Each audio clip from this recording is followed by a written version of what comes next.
Today on the Beam channel, I want to talk about the term to binary and binary to term function. First, before I do, I wanted to say if you are getting started with Erlang or Elixir at your company and you'd like some help, I do both mentoring and training classes. You can get in touch with me via the links below.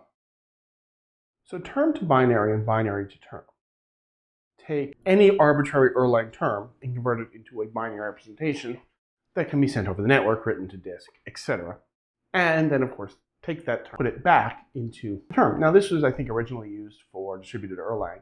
If you have to take some data from node A and send it to node B, you've got to serialize it over the network somehow. This is how it's done. But it shouldn't only be used for that.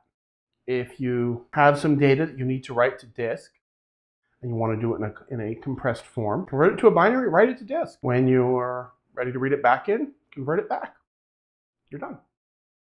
If you need to communicate with another Erlang cluster somewhere else and want to send raw data, it's also a great way to do it. Obviously, the downside of this is if you do write data out this way, it can only be used by an Erlang or Elixir system. So if you have JavaScript running on the front end, or you're interfacing with a server that's written in Java, say, or C# or whatever, this won't work.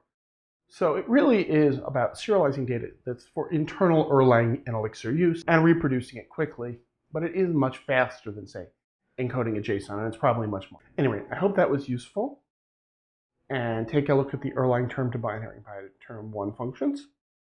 And if it was, please like and subscribe below, and feel free to get in touch with questions, comments, and suggestions. Thank you very much.